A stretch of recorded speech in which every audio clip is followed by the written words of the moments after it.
buenas noches. Todo a nuestro alrededor anuncia ya la Navidad. Avanzamos con la sensación de estar sin rumbo, una Navidad diferente. Todo apunta a las dificultades que tendremos para sobrepasar esta situación que evitará los abrazos, los encuentros familiares. Mucho más amargo es sin duda pensar que nada de esto tiene sentido cuando muchos de los que nos tendrían que acompañar ya no están con nosotros. Frente a ello, no se nos puede ocultar vivir la esencia misma de la Navidad, lo que no debimos nunca perder, lo que celebramos realmente, el nacimiento de Jesús. Por tanto, quizás la Navidad más pura, en esencia, la de celebrar lo auténtico. Y esta pandemia nos ofrece también esa Navidad más dulce, la que nos da oportunidad de todo aquello que nos decíamos para ser mejores en el confinamiento, ser más auténtico, más hermanos con los que nos necesitan. Y para ello contactaremos con las familias que están iniciando ya ese viaje a la auténtica Navidad. Pero también hoy, entre todos, viajaremos hasta Roma, en el día en que se ilumina la Plaza de San Pedro, con toda la singularidad de estas circunstancias. Seguiremos también la crónica de esta pandemia a través del periodismo más honesto, el que nos mostrará la realidad de aquello que casi no pudimos ver si no es por profesionales dispuestos a informar, que afortunadamente tienen hoy su reconocimiento. Pero también indagaremos en otros ámbitos entre todos, porque quejarnos de los límites que nos impone esta pandemia sería muy egoísta si no hablamos de los que ya están confinados a causa de estar lamentablemente hospitalizados por la pandemia, o los que se encuentran confinados en una prisión, o de otra ola terrible, la de la inmigración durante la pandemia. Para ello contamos con invitados valiosísimos que nos van a llevar a este viaje tan necesario. Y los presentamos ya. Don Víctor Aguado es delegado de Pastoral Penitenciaria. Muy buenas noches. Buenas noches. Don Luis Sánchez es delegado de Pastoral de Enfermos y Mayores y también médico. Gracias por estar con nosotros. Muchas gracias. Y estamos con don Olivier Martínez, delegado de Pastoral de Migraciones. Buenas noches. Buenas noches. Y bienvenidos a los tres. Bueno, como estábamos comentando, es una situación realmente muy difícil esta que estamos viviendo. Oímos hablar mucho de la Navidad, pero tenemos muy ocultas muchas reacciones que estamos viviendo a causa de esta pandemia, de este estado de alarma, y que ustedes lo han vivido muy directamente porque están conectados a ello en su día a día. Quizá una de las cuestiones que más desconocemos o que ha pasado más desapercibidas es, como le gusta decir a don Víctor Aguado, el confinamiento de los confinados. Don Víctor, ¿cuál es la realidad que está viviendo la gente que se encuentra actualmente en prisión con esa labor que ustedes están haciendo tan magníficamente de intentar mostrar esperanza, pero que ha debido de ser muy dura durante la pandemia? Sigue siendo dura. El hecho de estar en prisión siempre es duro, porque lo que el país vive ahora, los internos, la gente privada de libertad, lo vive día a día. El confinamiento, el cierre perimetral, los horarios y el aislamiento y la soledad. Es decir, eso es la vida en prisión. ¿Qué intentamos y por qué queremos hacer esto visible? Pues porque es una realidad que está ahí y la gente no quiere ver esta realidad. La gente no quiere ver la sensación o el apoyo que necesita el interno, privado de libertad, que nos gusta decir, con nuestra presencia. En este momento es muy difícil porque no queremos ser los que contagiemos en el interior, hemos limitado mucho el acceso. Sí que es cierto que se han habilitado otros métodos, pero al final la presencia de los voluntarios de Pastoral Penitenciaria es esa pequeña llama que les da a ellos el respiro, la esperanza, la confianza. Puedo hablar con alguien, alguien me va a acompañar, alguien me está acompañando en estos momentos.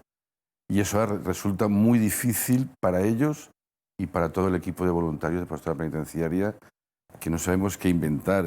Se están escribiendo cartas, se están mandando mensajes, intentamos hacer público todo lo que se puede hacer, pero aún así toda esa sensación de la presencia de alguna manera no se está llevando bien. Intensa. Porque claro, durante esta pandemia nosotros que nos hemos sentido confinados y encontrábamos límites a nuestra libertad, es efectivamente lo que están viviendo ellos en su día a día. Pero entiendo que durante este estado de alarma y de confinamiento se habrán restringido las visitas. E incluso, ¿qué ha ocurrido, por ejemplo, si algún preso o algún funcionario ha resultado afectado por COVID?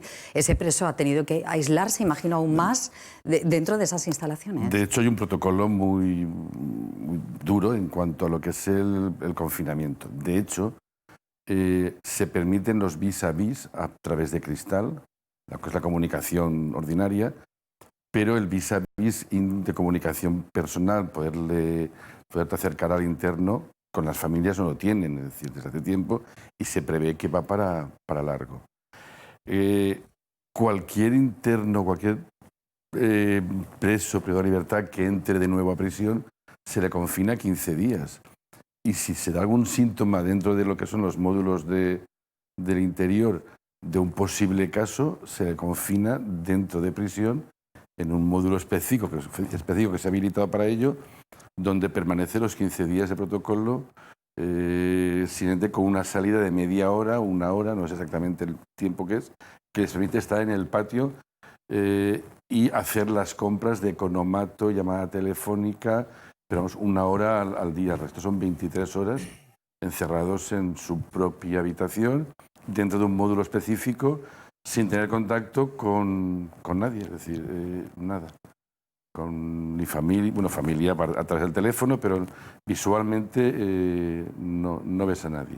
Una situación muy difícil y que hemos querido traer aquí también para ayudar a visibilizar, porque seguro que hay muchas de las personas que nos están viendo que o bien desconocen esta situación o bien que incluso son familiares de alguien que se encuentra en prisión y que de alguna manera nosotros también queremos aliviar dándole este altavoz a su situación. Quería hablar también con don Luis Sánchez, que ha vivido muy de cerca las consecuencias de esta pandemia a través de los hospitales. Nos decía don Luis además una cosa muy hermosa, a los que trabajamos también en los medios de comunicación, y hablaba de los médicos del alma, que son los capellanes de hospital. Don Luis, cuéntenos cómo han vivido ustedes directamente, pues, con esa escucha, con ese acercamiento, cómo han vivido esta situación tan difícil. Pues lo hemos vivido con una gran esperanza en el sufrimiento. Nuestros enfermos, que ya sufren por las enfermedades, por todo lo que están padeciendo, los accidentes y más aún los que están sufriendo el COVID-19, se encuentran muy solos en los hospitales. Nuestra misión, la misión de la Iglesia, es llevar la esperanza, el ánimo, la tranquilidad y la certeza de que Dios siempre está con ellos, de que la enfermedad nunca nos puede separar del amor de Dios. Y allí donde mayor sufrimiento hay también una mayor esperanza. Ciertamente nuestros enfermos se encuentran muy solos en los hospitales. Las restricciones son terribles y todos lo sabemos. Y más aún si está enfermo del COVID o sospecha de COVID. Pero aún en medio de ellos la esperanza llega a través de los médicos de almas, de los capellanes. Porque aun cuando muchas veces las visitas de los familiares de los enfermos están muy restringidas o son imposibles, siempre puede acceder el capellán, siempre puede visitar a ese enfermo aun en las peores condiciones posibles. Y ese capellán, ese médico de almas, le transmite lo más hermoso y grande que una persona puede tener. Sentirse querido, sentirse amado, sentir que siempre hay una mano amiga con él, sentir que Dios está con él. Y Dios y la Iglesia y con ellos todos nosotros. Porque todos nosotros nos hacemos presente en medio del mundo del sufrimiento y del dolor, aun en las peores circunstancias posibles. Enseguida vamos a continuar esta conversación, pero en este momento nos vamos hasta Roma, donde se encuentra Darío Menor, compañero periodista, al que le agradecemos muchísimo que esté con nosotros, porque sabemos que está muy solicitado por numerosos medios de comunicación. Darío, muy buenas noches. ¿Qué tal? Muy buenas, saludos. Gracias.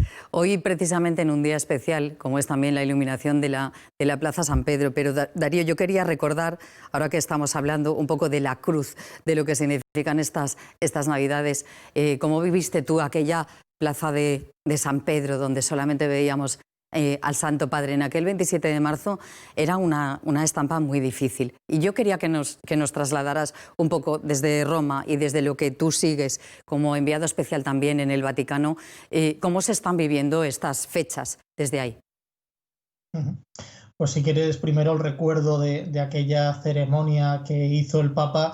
Yo creo que se nos quedó a todos grabados esa imagen de él en una plaza de San Pedro absolutamente vacía, además que estaba aquel día batida por la lluvia, y recuerdo al fondo que se veían unas imágenes de algunas coches de policía con las luces difuminadas en la noche de Roma, y aquel mensaje tan impactante de Francisco diciendo que estamos todos en la misma barca. Yo creo que probablemente va a constituir uno de los momentos que se recuerden de este pontificado. Esta Navidad pues también va a ser especial, como fue igualmente la Pascua. En principio hasta le va a cambiar la agenda al Papa. La Misa del Gallo no va a ser a las 9:30, como viene siendo habitual en este pontificado, sino que Francisco la va a adelantar a las 7:30 de la tarde. Esto es así para evitar el toque de queda, ya que en Italia durante todas las fiestas navideñas se va a mantener el toque de queda a las 10 de la noche, aunque en esta ceremonia oficiada por Francisco en la noche del 24 de diciembre va a haber muy poquita gente en la Basílica de San Pedro. Aún así, pues se ha querido evitar que las personas que participen tengan problemas para volver luego a casa, así que se termina antes de que entre en vigor el toque de queda. Y otra novedad de esta Navidad respecto a los años anteriores es que la bendición Urbi et Orbi del día de Navidad no va a ser desde el balcón central de la Basílica de San Pedro, sino desde dentro del templo. Son cambios que ha tenido que hacer la Santa Sede de alguna manera para adaptarse a esta nueva realidad que estamos afrontando todos con la pandemia. Efectivamente. Bueno, de hecho, la agenda del Papa Francisco se ha visto también pues, seriamente dañada, porque durante el tiempo de COVID no eran posibles los traslados. Sí que nos ha llegado que la recupera con ese viaje anunciado a Irak, ¿no, Darío? Bueno, es un viaje que él lleva intentando varios años hacer, y que incluso en el comunicado con el que la oficina de prensa de la Santa Sede nos contó que Francisco va a viajar a Irak, ahí también se decía un poco que depende de cómo esté la pandemia. Es evidente que el Papa tiene una gran voluntad por visitar este país árabe, por denunciar la persecución que vienen sufriendo los cristianos tanto en Irak como en toda la región, y para recordarnos pues que este país es uno de los donde se vive esta tercera guerra mundial a trozos, que Francisco lleva denunciando prácticamente desde que comenzó su pontificado. Una cuestión más, Darío, ya te dejamos, que sabemos que tienes muchas ocupaciones, pero precisamente un mensaje constante del Papa Francisco está en torno a los refugiados y en torno a la inmigración, donde nos está pidiendo continuamente que los acojamos, que ese es el mensaje del hermano, incluido en esta pandemia. Es un mensaje que sigue revelando el Papa, incluso lo ha hecho el Día de la Inmaculada, y tú sabes también cuál es la situación aquí en España. Desde Italia, ¿cuál es la situación ahora respecto a la inmigración? Y no sé si nos puedes hacer un análisis de cómo se están viendo las cosas desde allí respecto a lo que está ocurriendo en España, que sabes que estamos recibiendo ahora una oleada bastante importante, ¿no?, de inmigración. Sí, es evidente que la inmigración y los refugiados, entendido como una acogida y una oportunidad que tienen ahora mismo Europa y los países ricos, este es uno de los grandes caballos de batalla del Papa Francisco, lo lleva haciendo desde el principio. Recordemos que su primer viaje fue a Lampedusa, precisamente a un símbolo de la inmigración, esta pequeña isla situada en el Mediterráneo, y que el Papa quiso subrayar pues la oportunidad que tiene Europa de acoger a estas personas, de enriquecerse con su llegada. Es un discurso que choca frontalmente con las tesis más xenófobas que se pueden dar tanto aquí en Italia como en España como en otros países. Y ahora mismo en Italia, digamos que vamos por ciclos y por oleadas. Ahora mismo es una situación relativamente tranquila. Hay que tener en cuenta que también depende de cómo sea la situación meteorológica en el canal de Sicilia, pero aquí sí que se está siguiendo con atención lo que ocurre en España con la crisis migratoria que se está viviendo en Canarias. porque desde Italia hay mucha conciencia de que pues, son los países del sur de Europa que están todos en la misma barca, volviendo a la imagen que decimos que nos contó el Papa el pasado mes de marzo, y que tanto España como Italia, como Grecia o como Malta, pues son países que afrontan esta frontera sur y que tratan, pues de alguna manera, de tender la mano a los inmigrantes, eso sí, dentro de sus posibilidades, que es una idea que también Francisco ha recogido en varios de sus textos magisteriales, en el último, en Fratelli Tutti. Así es. Darío Menor, muchísimas gracias por estar con nosotros entre todos. Te deseamos, bueno, que pases una feliz Navidad dentro de las circunstancias con tu familia. Muchas gracias. Nada, muchas gracias a vosotros por la invitación. Saludos. Gracias, un abrazo. Pues precisamente, don Olivier Martínez, Hernández. Perdón, Hernández. Hablábamos del tema de la inmigración, que está muy presente en todo el mundo, que el mensaje del Papa Francisco continuamente nos interpela a hacernos cargo de esto, pero claro, ¿qué situación estamos viviendo en este momento? Usted que está muy en contacto con esta realidad. Bueno, la situación es siempre la misma, tiene las mismas tensiones, tiene las mismas posibilidades o oportunidades, tanto para la comunidad que acoge como para la comunidad que es acogida, y yo creo que lo que marca el dinamismo de la acogida siempre es la capacidad que tengamos de nosotros buscar los medios, las formas, la pedagogía para hacer posible el encuentro, ¿no? En tiempo de pandemia es difícil el encuentro porque el encuentro siempre va asociado a cercanía, a abrazos, a besos, a gestos que representan esa capacidad de encuentro, y ciertamente dentro de las personas más vulnerables que hemos encontrado en este tiempo de pandemia han sido los inmigrantes y los inmigrantes irregulares, es decir, personas que no podían acceder ni a las estructuras muchas veces que teníamos como iglesia, ni a las estructuras de la administración porque no existían. Eran personas invisibles, al no tener padrón, al no tener documentación, y es ahí donde la respuesta de la Iglesia yo creo que en este tiempo ha sido más fuerte. Es decir, nos volcamos desde las parroquias, desde Cáritas Diocesana, desde la Delegación de Migraciones, en cómo poder dar respuesta a todos, pero no solamente a los emigrantes, porque mucha gente quedó en la estacada al no tener trabajo en un mes, en medio mes, daba igual que fuera español o que fuera emigrante.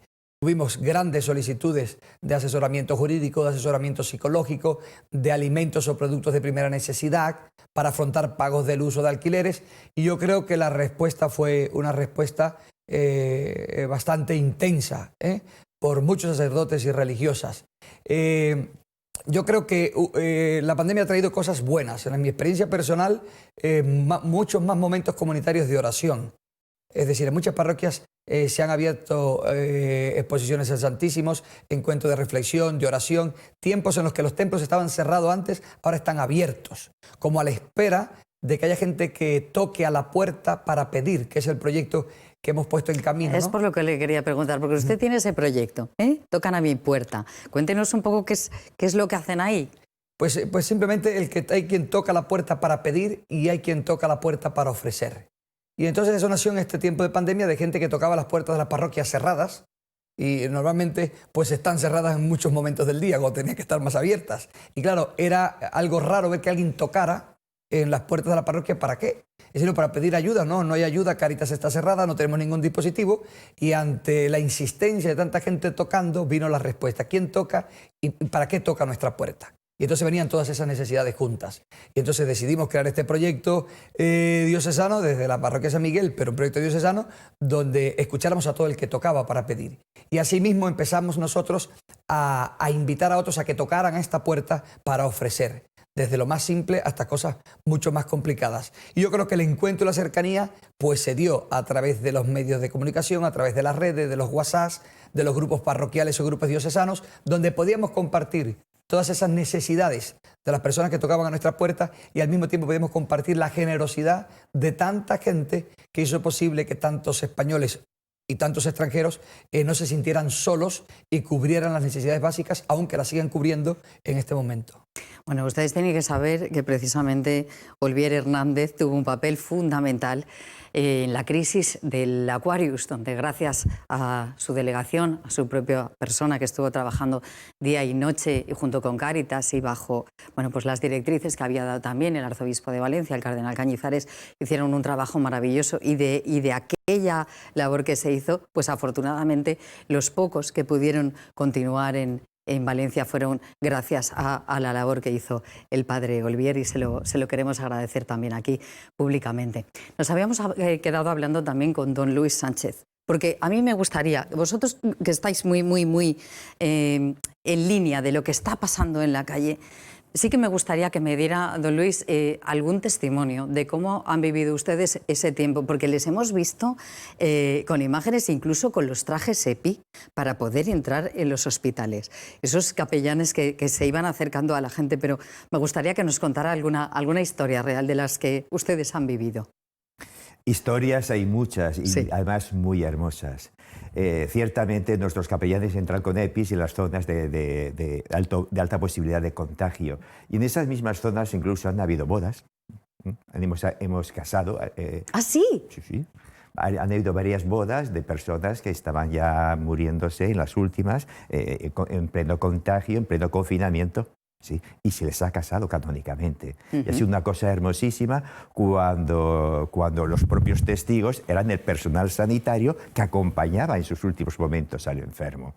Ha sido unos momentos extraordinarios, en como todo el personal del hospital, incluso con la asistencia alguna vez de algún director, ha estado presente en el matrimonio religioso, dándose el sí pues momentos antes de concluir la vida.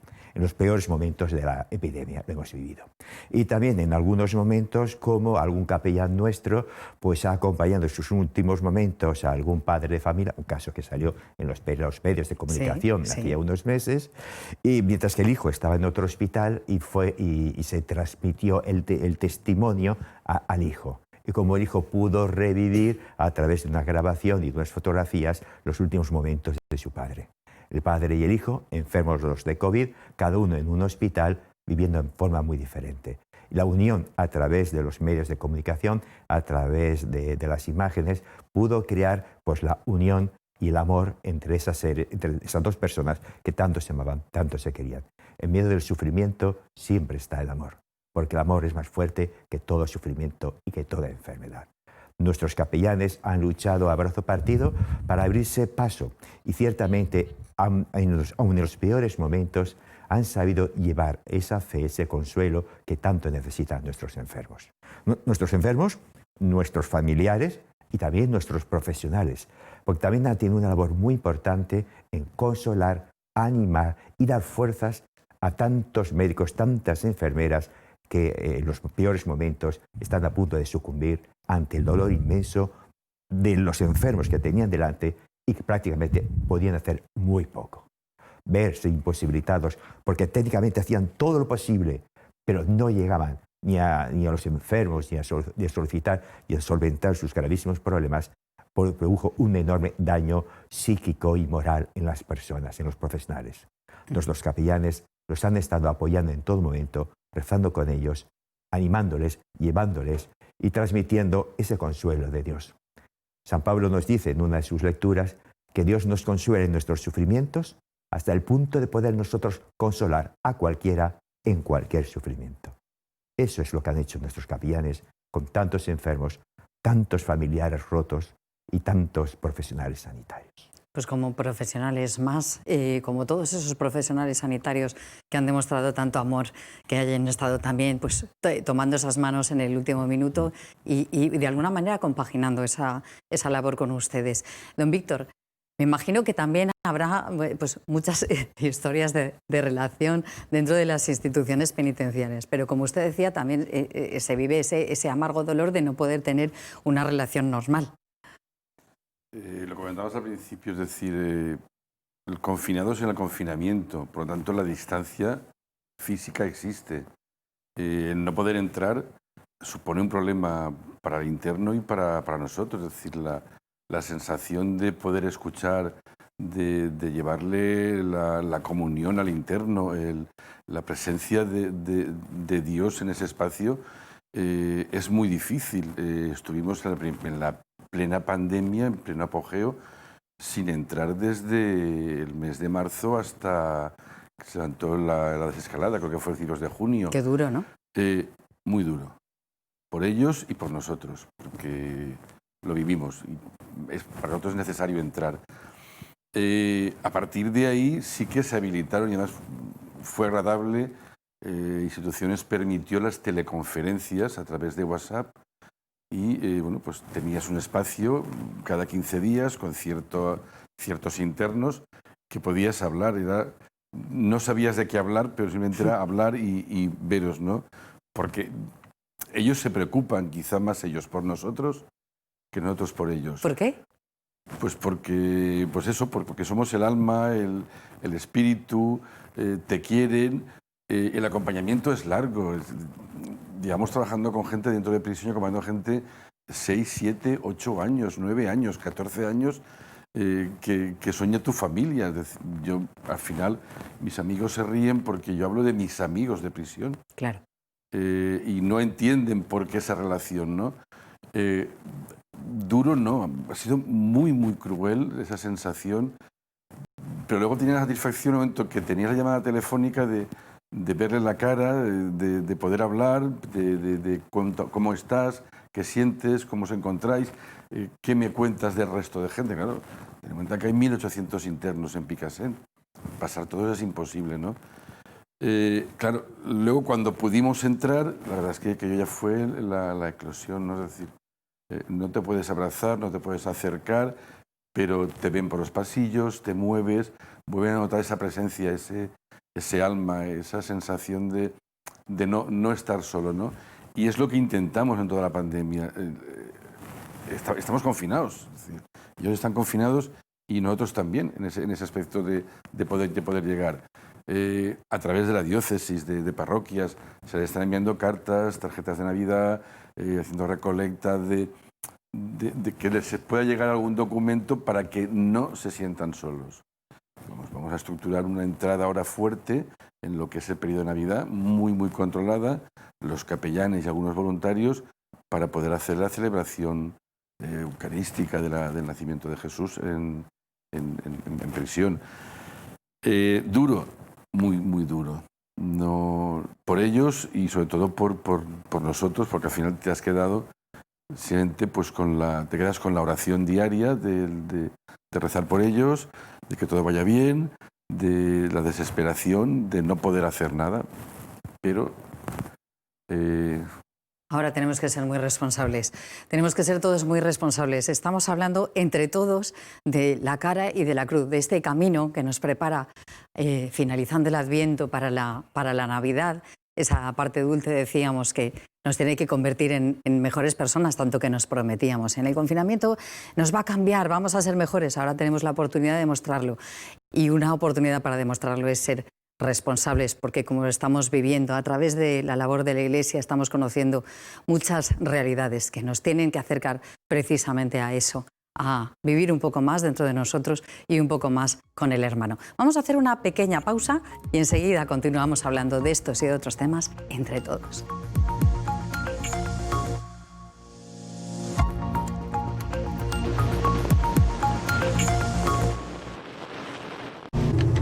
Uy, cariño, un poquito más despacio.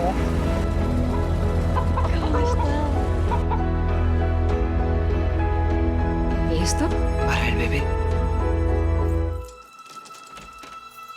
Marina, este año ha habido momentos en los que he sentido miedo, pero gracias a ti nunca me he sentido sola. Carmen. Compartir como siempre. Compartir como nunca. 22 de diciembre. Sorteo de Navidad.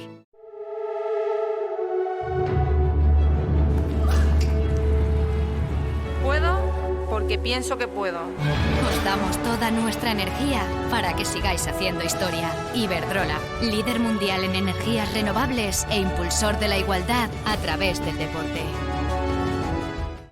Cuando llega el frío, ¿cómo apetece llegar a casa y disfrutar de una ¡sopa gallina blanca! fáciles de preparar, salen a cuenta y con el auténtico sabor de siempre que tanto gusta. Sopas Gallina Blanca, el sabor que te apetece. Y ahora con Sopinstant añade agua caliente y en solo 3 minutos disfruta de tu sopa. No, tranquilos, no hace falta que me ayudéis. ¿Pero qué le hacéis a la vitro? ¿Si la teníais nueva? Ya, y eso que solo utilizamos productos para vitrocerámica. No todos los productos son iguales. Por eso los fabricantes solo recomendamos Vitroclen.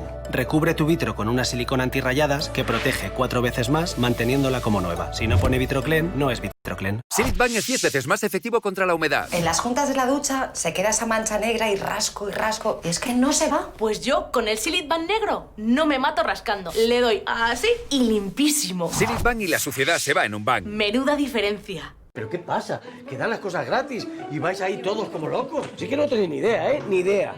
Antonio, ¿Qué? toma, para la leche. ¿Qué leche ni qué leche? Esa mala leche. En Navidad nos encanta repartir. 1 de enero, cupón extra de Navidad de la ONCE. 75 premios de 400.000 euros. ¿Por qué en Navidad? Que si no me bajo al bar.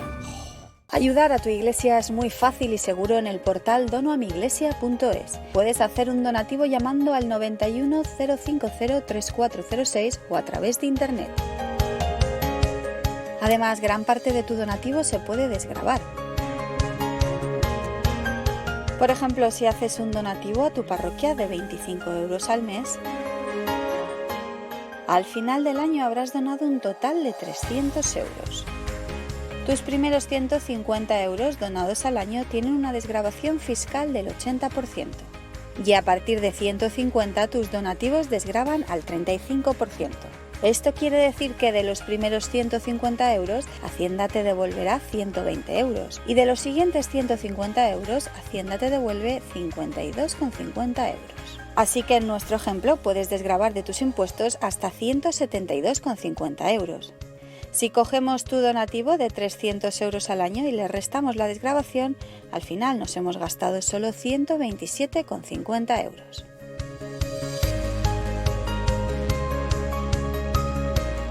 Además, si mantienes el mismo donativo durante 3 años, la desgravación a partir de 150 euros donados pasa a ser de un 40%.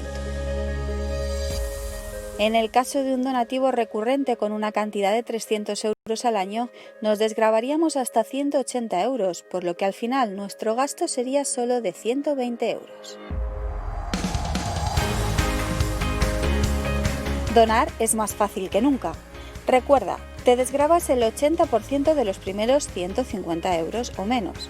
A partir de esa cantidad al año, la desgravación es del 35%. Y en el caso de donativos recurrentes, la desgravación a partir de 150 euros es del 40%. Entra en donoamiglesia.es y colabora con tu parroquia.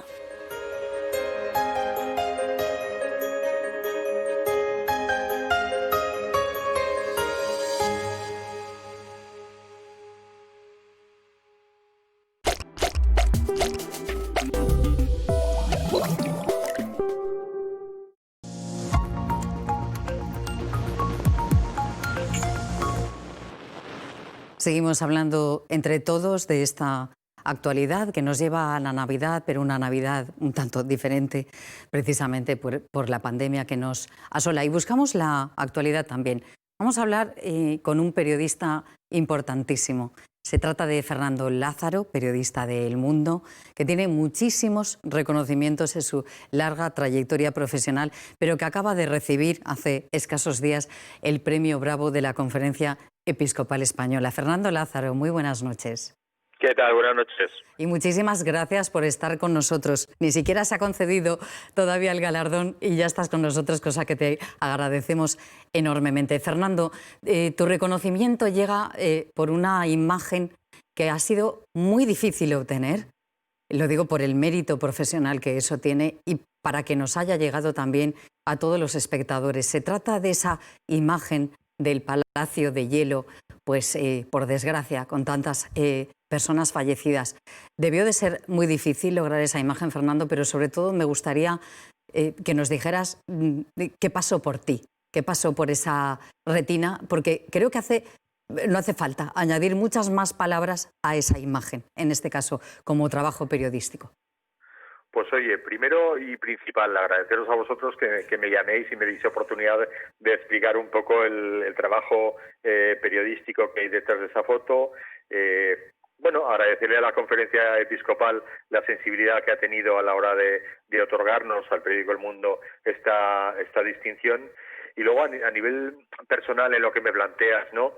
Yo creo que era una imagen necesaria, ¿no? Estábamos hablando de que estábamos en aquel momento todos encerrados en casa, que el llamamiento que estaba habiendo desde las instituciones, desde la administración en general, era vamos a seguir más fuertes, salgamos a hacer un aplauso general a los sanitarios, podemos con el coronavirus. El mensaje era tan grave, positivo, de alentar a la sociedad, que la propia administración y los propios medios contagiados por esa dinámica caímos un poco en la trampa, porque realmente lo importante de la pandemia en ese momento era la cantidad de víctimas que estaba dejando en el camino, y sin embargo en ningún momento veíamos ninguna imagen de lo que era el sufrimiento, de lo que eran las familias destrozadas, de lo que eran los fallecidos. No te digo con cara, lógicamente, pero nos faltaba a la sociedad tener ese reconocimiento visual de lo que estaba siendo una tragedia de unas dimensiones, pues en fin, históricas, desde luego en democracia, ¿no? Y contra un enemigo invisible. Y yo creo que, bueno, el hecho de obtener esta instantánea del Palacio de Hielo, que se convirtió en emblemático, pues era una necesidad social, Es verdad que hubo luego mucha dinámica y mucha crítica y mucho debate sobre la oportunidad o no de la foto. Bueno, pues en lo que me preguntas, te diré que yo cuando tuve el material, la verdad es que no tuve la menor duda. Primero, porque me pareció esencial para que la opinión pública supiera que estábamos enterrando de 100 en 100, de 200 en 200, de 300 en 300 todos los días a los nuestros, porque la imagen en ningún momento puede afectar la intimidad de ninguno de los fallecidos, y a mí me pareció una imagen bastante respetuosa, pero que ilustraba mucho lo que estaba siendo la pandemia y la catástrofe que todavía vivimos, ¿no? Efectivamente, coincidimos contigo, porque es que al final perdemos de vista que son personas, ¿eh? Entonces estamos hablando de cifras, las cifras ocultan en definitiva que detrás de cada uno de ellos hay una persona con nombres y apellidos, muchos de los que hemos perdido cercanos y otros no, pero efectivamente parece que cuando no lo vemos la realidad no ocurre, y de hecho, si me permites, solamente ha habido una campaña institucional, que era aquella que decía pim pam pum, pero que desapareció rápidamente, y nos hemos quedado con las cifras, pero no con la realidad. Yo quería incluso elevar un poquito el tono de mi parte, como dicen ahora vulgarmente, mojarme yo, porque Fernando, estamos conociendo, sin más lejos ayer, los datos del INE, donde nos dicen que se habían quedado por el camino 18.000 personas, que los datos oficiales nos estaban hablando de 40.000 y tenemos más de 62.000 fallecidos, y que quizás es necesario imágenes como esta. Yo no sé si tú tienes la misma sensación que yo, tú vives en el periodismo activo cada día, pero ¿no tienes la sensación que de alguna manera se sigue censurando mucha de la información que tendría que llegarnos al gran público? Bueno, tú te mojas y te cojo el guante y yo también me mojo. Yo creo que estamos viviendo unas limitaciones a la libertad de expresión y de información que no tienen precedente en la historia de la democracia española. Lo que está haciendo este Ejecutivo, a mí, quiero decir, políticamente roza lo canalla, porque nos ha escondido nuestros muertos. Es decir, porque cuando yo doy esa imagen, cuando en el periódico publicamos esa imagen, estamos hablando de fallecidos que se han muerto solos, porque obviamente la pandemia no les permite estar acompañados por los suyos, que se han muerto en silencio, porque este gobierno no ha querido que se sepa nada de esos fallecidos y ha evitado ese tipo de instantáneas. Yo creo que, de hecho, lo que hicimos en el Mundo al publicar esa foto fue destruir por completo la campaña que tenían montada desde Moncloa de propaganda, de camuflaje, de ocultamiento de lo que estaba siendo la gran tragedia. Y luego, por último, son fallecidos que se han muerto solos y que las familias no han podido ni enterrarlos. Han estado acompañados dignamente, porque se ponen en valor, por los militares, porque las fuerzas armadas han tenido un comportamiento impecable durante toda la gestión de la pandemia, pero no los familiares no han podido llorar a su ser querido. O sea, es todo muy canalla. Yo entiendo que hay unas limitaciones científicas, médicas, que impiden mucho movimiento, pero de ahí a ocultar, como se ha hecho por parte de este gobierno, que ha sido incapaz, primero, tú ponías de relieve las cifras del INE recientemente conocidas, que ponen en escarnio todo lo que ha sido la gestión numérica de la pandemia por parte del Ejecutivo. Pero ya no solo eso, ha sido con las mascarillas, ahora es con el Ministerio de la Verdad, es con la fake news. Es decir, yo creo que vivimos en un momento muy delicado, en el que un gobierno en el que forma parte socialistas y comunistas, porque no quiero enfadar a nuestro presidente del gobierno, que parece que le enfada si decimos que es un gobierno social comunista, está intentando cercenar la libertad de expresión. Y yo creo que trata de actuar contra los periodistas, pero se olvida de que no actúa contra los periodistas, actúa contra la sociedad. Que a mí me vulneren el derecho de informar no es un problema del periodista, es un problema para aquellos que van a recibir la información que yo le traslado.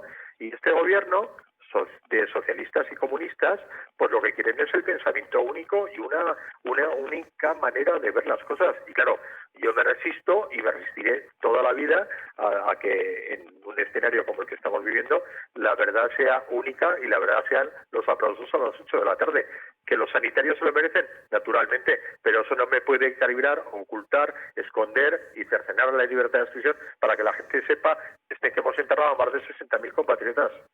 Efectivamente, coincidimos contigo totalmente. Y además yo creo que la desinformación ha venido de instituciones que ni considerábamos que se pudieran equivocar, como la propia Organización Mundial de la Salud, cuando nos decía, no, las mascarillas no son importantes, porque no había, ahora luego son importantes. En fin, una serie de cuestiones. Y luego me preocupa mucho, y coincido contigo, esta comisión para luchar contra la desinformación, que efectivamente pues pone muy en tela de juicio la libertad de expresión de los periodistas que además en este momento se encuentran en una situación muy delicada, porque justamente nuestra profesión es de las que recibe más golpes cuando hay situaciones económicas muy complicadas. Yo quería comentar también a todos los que están viendo Entre Todos que, entre otras cosas, Fernando Lázaro le hemos asaltado porque se está ocupando de otras cuestiones. Y si no me equivoco, Fernando, estás también siguiendo el tema de la inmigración. Yo quería decirte, supongo que lo sabes ya, que también vienen para Valencia 5 aviones de inmigrantes. Y no quiero poner el acento en las personas, que no tienen la culpa absolutamente de nada, pero sí hay de nuevo desinformación entre la política que tiene que articular el Gobierno de España y las comunidades autónomas. Tú que estás ahí en el foco de la noticia, ¿crees que vamos a poder saber más o que vamos a llegar a saber cómo conducir esta situación? Hombre, yo creo que ahí los medios de comunicación tenemos una obligación, primero la profesional y luego lógicamente la moral, ¿no? Que es contar lo que está haciendo esta administración con aquellos inmigrantes que entran de manera ilegal en nuestro territorio. Es decir, lógicamente estamos hablando en la mayoría de los casos de gente que trata de buscarse las habichuelas, de mejorar su calidad de vida y que viene una situación pues bastante dramática, sin ninguna duda. Pero qué duda cabe que, oye, somos la frontera sur de Europa y lo que conviene es que haya transparencia en la gestión del control de fronteras. Y lo que nos llega ahora, tú recordabas lo de los 5 vuelos que han empezado a llegar esta mañana, yo lo contaba ayer en el periódico, que había incluso un dispositivo especial de seguridad montado por la Policía Nacional para hacerse cargo de los inmigrantes ilegales que pudieran estar entrando en el aeropuerto de Valencia en las próximas horas procedentes de Canarias. Y luego llamas a Interior y preguntas cómo se está gestionando y te dice Interior que no tiene nada que ver con esos desplazamientos. En fin, es de nuevo la tomadura del pelo informativa de este gobierno en el mismo tono que en la gestión de COVID. Tú recordabas las mascarillas. A ver, hoy es que el portavoz sanitario del gobierno nos dijo hasta hace 4 días que las mascarillas no eran imprescindibles, y luego lo de las 8 de la mañana nos obligaron a ponernos a todos, y cuando se le preguntó al señor Simón dijo, es que no podíamos decirlo porque no teníamos mascarillas para todo. Pero bueno, o sea, ¿qué clase de administración tenemos? ¿Qué clase de transparencia tenemos? Es decir, al final me tendrá que decir el ministro de turno, sea el señor Escrivá, que le corresponde por migraciones, o el señor Grande Marlaska por la competencia de seguridad de fronteras.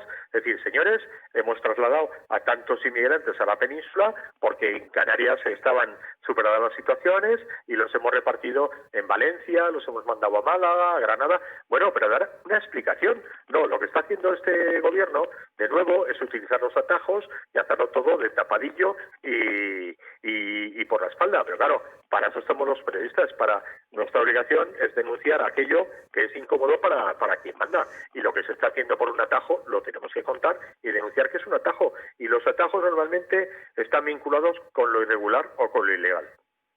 Así es. Fernando Lázaro, te agradecemos muchísimo que hayas estado con nosotros, pero sobre todo te agradecemos esa honestidad, esa valentía, luchar por la ética en la información y por la ética en la vida. Muchísimas gracias y buenas noches. Muchísimas gracias a vosotros y un abrazo para todos. Gracias. Les devuelvo, porque nos ha contado Fernando muchas cosas que tienen que ver también con nosotros, con el tema de la inmigración. Don Olivier Hernández, me preocupa muchísimo las reacciones que pueda haber en España respecto de estos inmigrantes que vienen, que como estábamos bien diciendo, se buscan la vida como pueden, pero tiene que haber algunas mafias detrás. Yo es que, de verdad, coloquialmente, yo no termino de entender cómo unas personas que tienen que salir de sus países porque no tienen otro remedio, porque tienen que buscar un cauce para su vida, pueden venir aquí y sin ningún tipo de recurso, pueden viajar, pueden moverse. Dos preguntas. Uno, ¿estamos ante el riesgo de generar una oleada de odio contra el inmigrante? Y dos, ¿están las mafias actuando y no podemos hacer nada? El tema es bastante complicado y no hay respuestas únicas. Yo creo que es un poco de todo.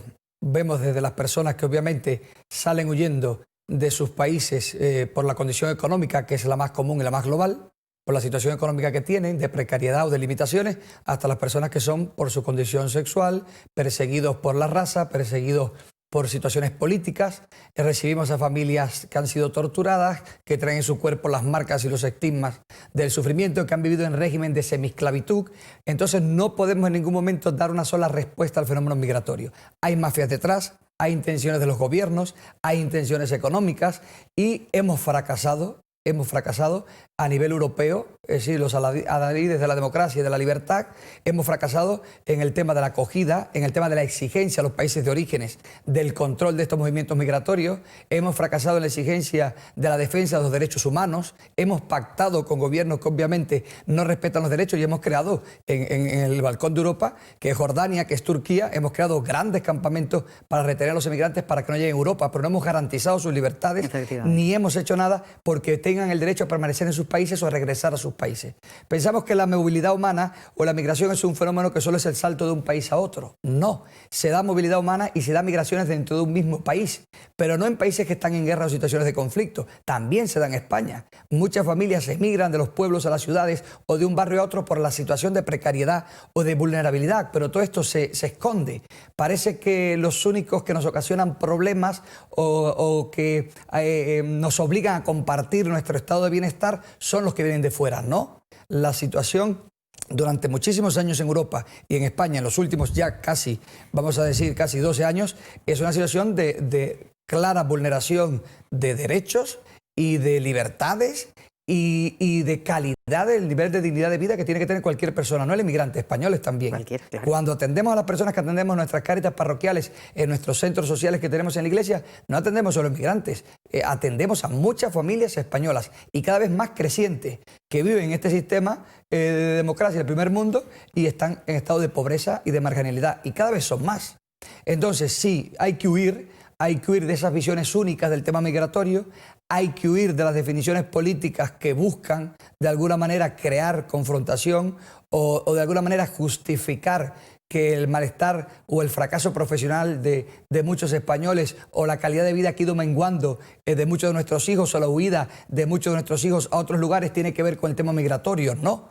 Tiene que ver con una mala gestión, tiene que ver con la corrupción, tiene que ver con la calidad de la vida política de un país como es este, tiene que ver con la falta de encuentro y con la falta de diálogo tiene que ver con todo eso, pero es más fácil siempre buscar un enemigo externo. Y eso lo solían hacer los regímenes totalitarios, buscar los enemigos fuera de la nación para culpar a los otros de los fracasos internos. Yo creo que aquí, ojalá que este tiempo de Navidad debe darse un tiempo para soñar juntos, como dice el Papa. Los sueños no se construyen solos, se construyen en compañía, y lo que no podemos es construir nuestros sueños bajo las pesadillas de los otros, bajo el sufrimiento de los otros.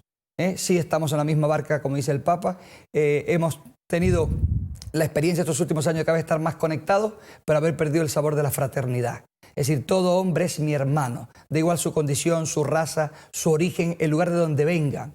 Y el fenómeno migratorio de la movilidad humana es un camino de ida y vuelta, es como un carril de doble sentido. Es decir, vamos, venimos, nos encontramos, nos acompañamos, nos ayudamos, y obviamente está probado en la historia que las sociedades que han tenido una gran capacidad de acogida de lo diferente, de lo distinto, pues han sido sociedades fuertes, ricas, sociedades que han enfrentado, vamos a decir, lo que ha estado por venir de una forma no solamente más humana, sino más capacitada para los retos que han tenido que afrontar. Yo creo que ahí tenemos que ir, ¿no? Buscar las debilidades del sistema que tenemos, político y social en España, tanto para los que vivimos aquí y son vulnerables como para los que vienen, y luego la defensa de todo hombre y toda persona en cualquier lugar del mundo, que es tan necesaria. Pero es importante soñar juntos. No hay proyectos políticos que salven a ninguna nación, no hay mesianismo más que el de Jesús de Nazaret, y si los católicos, los cristianos, los sacerdotes nos enfrentamos con el Evangelio, si comulgamos con esa buena noticia, no hace falta que comulguemos con ninguna otra idea peregrina que nos va a alejar del Evangelio de Jesús de Nazaret, que en el fondo es lo que celebramos en estos días, que Dios se encarna, toma carne humana, se mete en nuestra historia para vivir junto a nosotros. Absolutamente. Don Luis Sánchez, precisamente hablando de esta cuestión de la inmigración, pues muchos de ellos, pues cuando han venido se les ha hecho la prueba y les han tenido que confinar. ¿Por qué situación atraviesan en este momento y qué es lo que puede ocurrir? ¿Les van a confinar de nuevo? ¿Les van a aislar? ¿Qué va a ocurrir ahí? El protocolo sanitario es el mismo para todo el mundo, sea o no inmigrante. Sí. Se les va a confinar con la PCR, se les aplicará el protocolo habitual.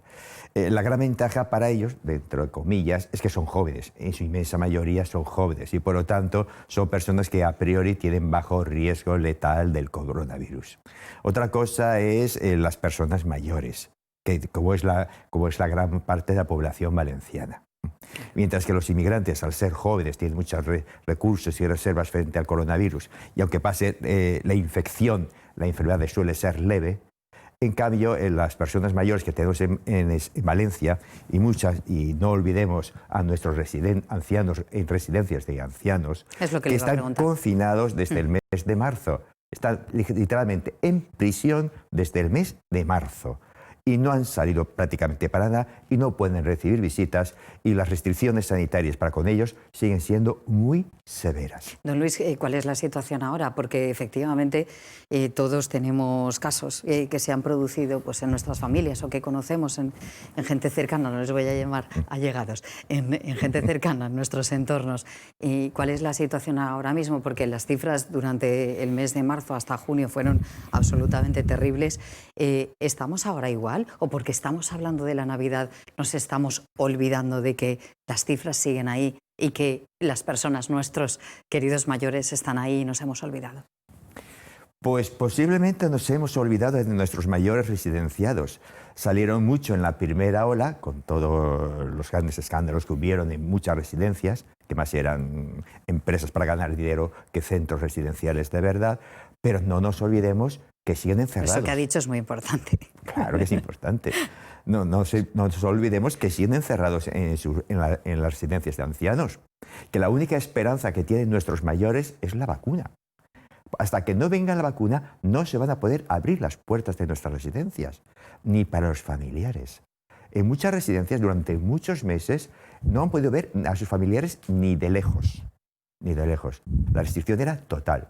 Y aún así, y en las que están más abiertas, en los mejores momentos, a través de un cristal o a través de más de 2 metros de separación, con mascarilla y una mámpara por medio. La situación es muy difícil y no olvidemos que nuestros mayores, si necesitan algo más que la salud, es el afecto, el cariño. sentirse queridos, sentirse amados, sentir como una mano amiga, la de su hijo, la de su mujer, la de un amigo, lo abraza, lo toca y le da un beso.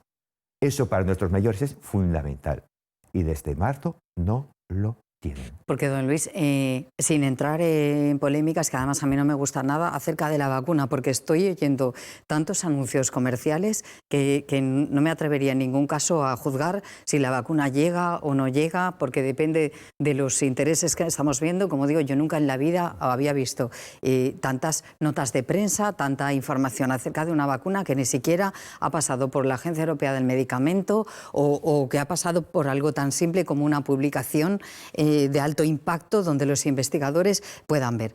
Pero ¿es posible que detrás de, como tenemos la vacuna más cerca, nos vamos a relajar? ¿Esto existe? Quiero decir, vamos a proponer, se lo pregunto a todos, ¿vamos a fomentar un poco más esas relaciones familiares sabiendo que la vacuna está más cerca? ¿O hemos vendido la piel del oso antes de cazarla? Empiezo por usted, don Luis, como médico. Pues el problema es que nuestro pueblo español ha perdido el miedo al coronavirus. De hecho, todos tenemos la experiencia de que vamos por las calles y hay mucha gente que no guarda distancia de seguridad. Están en los bares y cafeterías a un palmo de distancia, sin mascarilla, no se toman medidas de seguridad. Ese es el gran problema. Hemos perdido el miedo y nos olvidamos de que los hospitales están llenos de enfermos. La Consejería de Sanidad acaba de abrir un nuevo hospital, Ernest Lluch, en la antigua La Fe, especialmente para enfermos de COVID, para ponerlos allí. Nos olvidamos que nuestro personal sanitario está desbordado ya y todavía no ha comenzado la campaña de vacunación. No sé cómo lo harán los pobres, va a ser algo tremendo. Y nos olvidamos que la enfermedad sigue viva y va viento en popa toda vela. Valencia ha conseguido laminar la segunda ola, pero ojo, nuestra incidencia está aumentando por una razón muy sencilla, porque tenemos mucha población susceptible. Hay mucha población que todavía no ha pasado la infección y que como no se está guardando, protegiendo debidamente, la está sufriendo, se está infectando y la está transmitiendo. Pues tenemos que tener muchísimo cuidado. Vamos precisamente en este programa que hacemos entre todos a buscar la cara dulce que decíamos al respecto de estas reuniones familiares y de la necesidad de garantizar la distancia. Y vamos a conectar con una familia que está preparando ya la senda de la Navidad. Cristina Fuentes, muy buenas noches. Hola, buenas noches. Buenas noches. ¿Qué tal? ¿Cómo estáis? Ya vemos que tenéis mucho preparado. Veo la corona de Adviento, veo una familia preciosa, incluido el bebé. y contadnos un poco qué es lo que le estáis transmitiendo a los niños en este tiempo. Bueno, lo primero que hemos hecho ha sido poner el Belén lo antes posible, porque así lo disfrutamos poco a poco y no sé, y nos acostumbramos a tener cerca al Niño Jesús, a la Virgen María, a San José, y que sea parte de nuestro día a día familiar, porque si no, la Navidad se pasa súper rápido.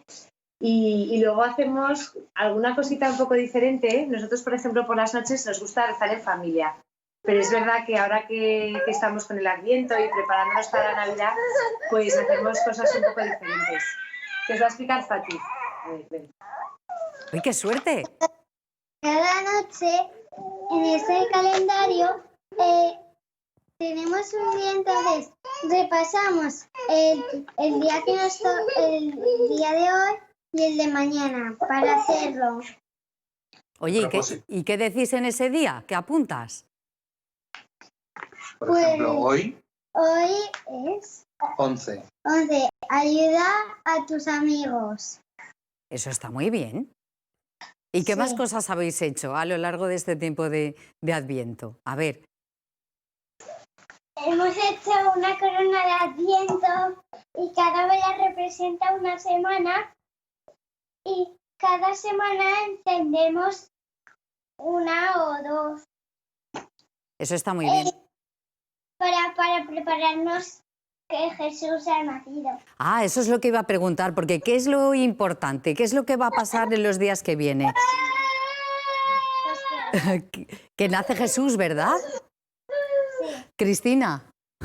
Dime. Cristina, al final Es importantísima la labor que estáis haciendo, porque todo lo que están oyendo los niños alrededor es Navidad, celebraciones, si nos vamos a juntar o no nos vamos a juntar. Y de alguna manera vosotros estáis dando el testimonio vivo de que la auténtica Navidad es la del nacimiento de Jesús. Pero yo como padres os pregunto si es fácil o no es fácil en el contexto social que vivimos poder dar esta educación a vuestros hijos. Yo creo que sí. O sea, el entorno no nos condiciona para nada. Es un tema de valores que tenemos en el matrimonio y el entorno a mí personalmente no me condiciona en absoluto. Al revés. O sea, bueno, sabemos que no está fácil la calle, pero aquí cada uno, dentro de su casa, dentro de la puerta de su hogar, hace lo que considera. Sí, yo creo que esa es la clave, que sea parte de tu casa, de tu dinámica familiar, de tus costumbres familiares. Y si lo consigues hacer de manera natural y dar ese ejemplo que tú vives de manera natural, pues, no sé, realmente no resulta tan difícil, o por lo menos ellos no nos lo ponen nada difícil porque disfrutan muchísimo. Bueno, porque al final... la vela, soplar la vela, el propósito, es una maravilla, la verdad, en ese aspecto. Yo creo que incluso nos ayudan a nosotros a volver a ser niños y a... no sé, y a recuperar esa ilusión de la Navidad, ese prepararse. Sí, la verdad que al final creo que nos enseñan más ellos a nosotros, te diría. Pues sí, al final, bueno, también esto demuestra que quienes educan de verdad son los padres, que por supuesto los educadores hacen una labor inmensa, pero que lo que se vive en la familia y lo que se transmite en la familia es al final el pozo que va quedando en cada uno de nosotros. Y bueno, ¿cómo vais a celebrar vosotros la Navidad? Buena pregunta. Pues los dos somos de Madrid, así que si las condiciones lo permiten, intentaremos ir a Madrid y en pequeñas reuniones ir viendo a la familia y ya está, adaptarse a la situación actual. Pues que vaya muy bien y os acogeremos. Ya sabes que los valencianos somos muy de acoger, así es que esperamos que estéis muy bien con nosotros, que estéis muy bien con los niños y nuestro mejor deseo para vuestra Navidad y en familia. Gracias por darnos este testimonio tan vivo de que es posible una Navidad y es posible educar a que los niños entiendan que mucho más allá de los regalos o de las celebraciones, el sentido auténtico de la Navidad es el nacimiento de Jesús. Cristina, muchísimas gracias a todos. Gracias a ti. Muchas gracias. Un abrazo. Feliz Navidad. Gracias, feliz Navidad. Bueno, les devuelvo a ustedes. Pues al final también estamos viendo un testimonio de una iglesia viva, ¿no? Lo que queríamos era un poco ofrecer la cara y la cruz de una Navidad dulce donde la inocencia de los niños mantiene todavía el nacimiento de Jesús. Pero sí que me gustaría, para terminar, que me dieran un mensaje cada uno de ustedes sobre cómo vivir esta Navidad desde estas realidades con las que ustedes conviven, que son tan difíciles, pero donde la Iglesia demostramos aquí que hace una labor inmensa. Don Víctor. Nada, yo sigo con mi política, es que esta Navidad sirva para hacer visible lo invisible. Y apelo a la responsabilidad, creo que es la mejor vacuna que pueda existir en estos momentos. No tiene ni que parar. Es muy importante hacer visible esa labor de la Iglesia en las cárceles, porque al final estábamos hablando de que efectivamente están en una situación muy difícil. Si nosotros nos hemos llevado las manos a la cabeza por un confinamiento temporal, al final ellos necesitan pues ese calor, ¿no?, del que usted hablaba, don Víctor. Por supuesto que está ese calor. Yo voy a hablar a Luis y a Ovier. Claro, es que esas sensaciones... Tenemos enfermos en prisión, hay un hospital también en Picassent. Hay enfermos, hay gente mayor, hay inmigrantes, tanto dentro como gente que sigue teniendo condena en semilibertad y está fuera con muchísimas dificultades, que no saben dónde van a pasar la Navidad este año, perdidos en la noche, perdidos en la calle, enfermos. Si realmente la Navidad es lo que es, que se acuerden que están ahí y que pueden compartir con ellos muchos espacios. Pues aprovechamos para hacer un llamamiento y que envíen muchas cartas para que no se sientan solos. Que envíen muchas cartas, que las entreguen en las parroquias, que no las personalicen, que lancen ese mensaje de amor, de paz, de de acompañamiento, de ayuda, de presencia, que la lancen, que los párrocos las recojan y nos las hagan llegar, que ya las distribuimos, ¿no? A mí me cuesta también, y la Universidad Católica de Valencia tiene un voluntariado muy activo y que ha escrito muchas cartas a mayores, a residencias y también a la cárcel de Picassent, donde, por cierto, cuando se pueda, volverán a jugar varios partidos de fútbol. A hacer deporte y a compartir con los internos. Por supuesto. Don Luis, el mensaje para esta Navidad, con la sensatez de vamos a guardar las distancias, intentemos no contagiar y no generar más presión asistencial, ¿verdad? Efectivamente, pero no hemos de olvidar que en Navidad nace Jesús, nace el amor hecho carne. Ese mismo amor que tenemos que llevar a nuestros enfermos, a nuestros mayores, a nuestros familiares. Si no los podemos tocar, pues en la lejanía. Una llamada telefónica, una carta, un escrito, una visita a través de una cortina son tan importantes. Y con ello el recuerdo agradecido de la transmisión del afecto. Cuánto te quiero, cuánto te amo, siempre estoy contigo, aunque no te pueda tocar, que no te tocaré. Pero te quiero mucho, siempre contigo. Ese es Cristo que nace en nuestro corazón, ese Cristo que quiere nacer y que nos quiere dar la esperanza en este año 2001, que comienza con una gran esperanza. Las famosas vacunas ya están llamando a la puerta. Cristo es más importante que las vacunas. Aunque no hubieran vacunas, Cristo seguiría naciendo. La esperanza es más fuerte que la medicina. Don Olivier Hernández, su mensaje. Bueno, yo creo que en estos días empezamos la campaña de Navidad, que en todas las parroquias y campañas de distintos tipos para poder siempre hacer la Navidad posible para tantas familias, ¿no? Yo creo que tenemos que estar atentos todos los que escuchan el programa para poder colaborar con las instituciones de ámbito social, con las parroquias y con la campaña de Navidad que hacemos en estos días. Al contrario de lo que se nos dice y es necesario del número de familias para las reuniones, yo creo que a nivel de una dimensión espiritual y existencial, el mensaje mío sería que en casa hay sitio para un hermano más. En esta Navidad hay sitio en casa para un hermano más. Si no es el 24, el 25, si no es el primero, se puede compartir nuestra vida familiar con alguien a través de un mensaje, de una oración, de un donativo.